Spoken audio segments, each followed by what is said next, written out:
Seznamte se s unikátní hmotou, která vám ušetří čas a peníze.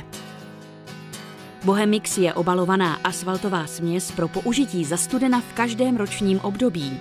Je vyráběna dle evropských i českých norem a je určená k opravám asfaltových a betonových komunikací, ideální na opravu výtluků, širokých trhlin, opravy kanálů, překopů a výkopů po haváriích plynu či vody.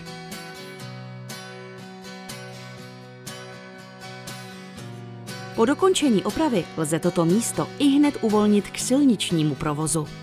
Má jednoduché použití při teplotách od -10 do +45 stupňů.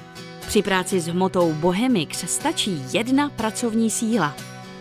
Před aplikací není nutné zařezání, penetrace ani vysoušení výtluku. Hmota je hydrofilní, což umožňuje její použití za mokra. Důležitou složkou Bohemixu je i příměs, která se okamžitě spojuje s okolním materiálem, proto není nutné nákladné utěsňování. Velice rychle se přilepí na podklad a postupem času, vlivem počasí a okolních nečistot, vytuhne do konečné podoby. Těsně po aplikaci dokáže odolat nejen osobním vozům, ale i těžkým strojům. Tuto kvalitní unikátní hmotu, která odolává vysokému dopravnímu zatížení i náhlým změnám teplot, používají němečtí sousedé pod názvem asfaltová žvíkačka. Populární se stala v dalších zemích Evropské unie i ve Spojených státech nebo Austrálii. Důvodem je delší životnost od 2,5 do 5 let podle zatížení.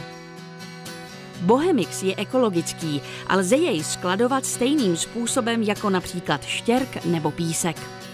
Cena opravy běžného výtluku o rozměrech 30 na 30 cm v hloubce 5 cm se pohybuje okolo 80 korun. Bohemix – ideální řešení pro vás.